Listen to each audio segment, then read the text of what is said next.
Imagina por un momento que la historia que siempre te contaron sobre Jesús y María Magdalena no está completa, que entre las páginas ocultas de los evangelios y en los sótanos más secretos de Europa se esconde una verdad capaz de cambiarlo todo.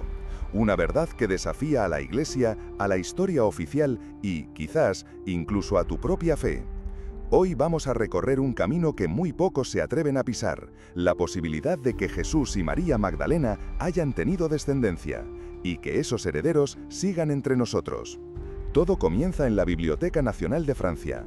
Allí, entre manuscritos olvidados, apareció un dossier misterioso, un conjunto de genealogías que, según algunos investigadores, conecta linajes nobles europeos con figuras del siglo I en Palestina. Se le conoce como el dossier secreto.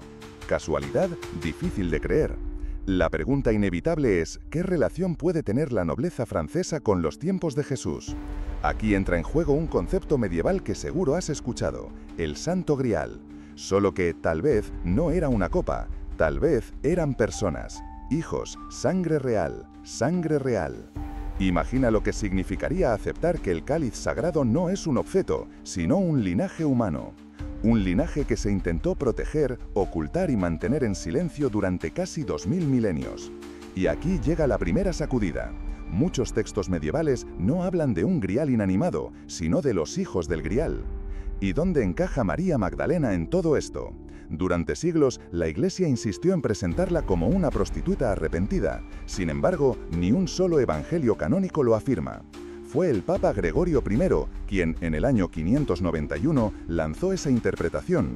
¿Por qué hacerlo? Quizás porque había que despojarla de la autoridad que realmente tenía. Los evangelios gnósticos, esos que la Iglesia decidió no incluir en el canon, cuentan otra versión.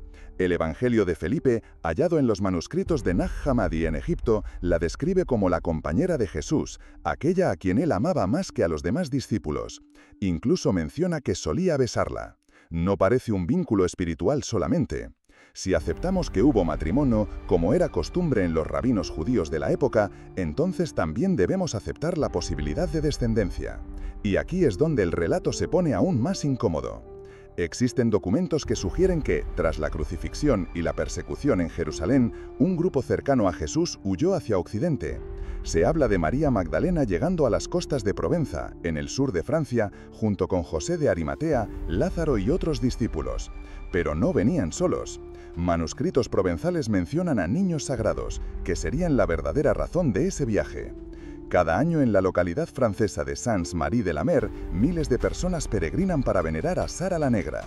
Oficialmente no aparece en los evangelios, pero la tradición oral la considera hija de Jesús y María Magdalena. ¿Mito popular o eco de una verdad que nunca se atrevió a escribirse? Lo perturbador es que hay genealogías de casas reales europeas que parecen encajar con esta hipótesis. Archivos privados que, por supuesto, no están disponibles al público.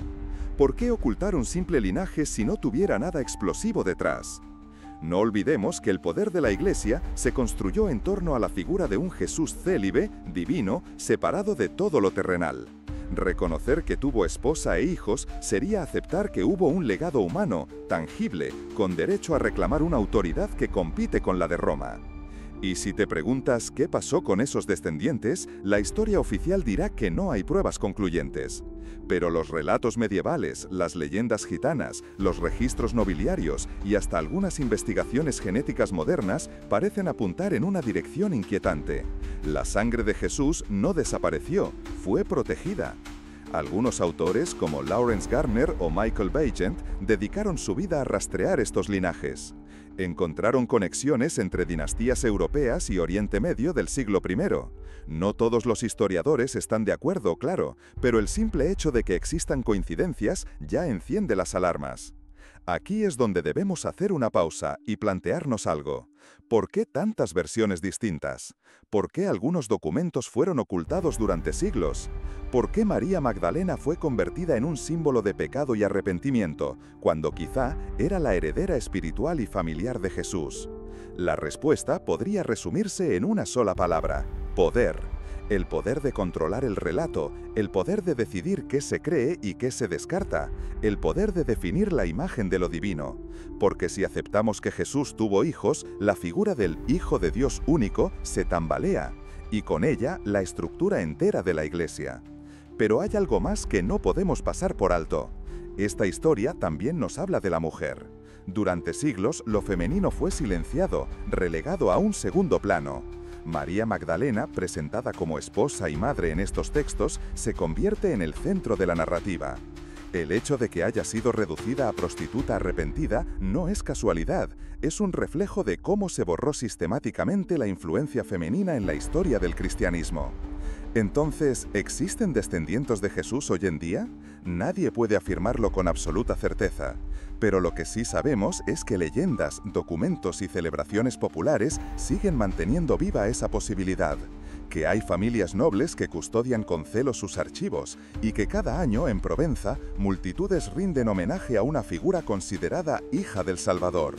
Y aunque nunca aparezca un ADN irrefutable que lo confirme, la sola existencia de este relato nos obliga a mirar la historia con otros ojos, porque lo que está en juego no es solo una genealogía secreta, sino la idea misma de quién escribe la historia y quién decide qué merece ser contado. Este misterio nos recuerda que la historia no siempre está escrita con tinta. A veces se transmite en susurros, en leyendas, en peregrinaciones que sobreviven a los siglos. Y ahí está la verdadera moraleja. Por mucho que se intente enterrar la verdad, siempre hay fragmentos que resurgen, como piezas de un rompecabezas que se niegan a desaparecer. Gracias por haber llegado hasta aquí. Recuerda dejarme en los comentarios tu opinión. ¿Crees que los descendientes de Jesús existen todavía o es todo una construcción legendaria? Tu voz también forma parte de este debate. Un abrazo grande y nos vemos en el próximo vídeo.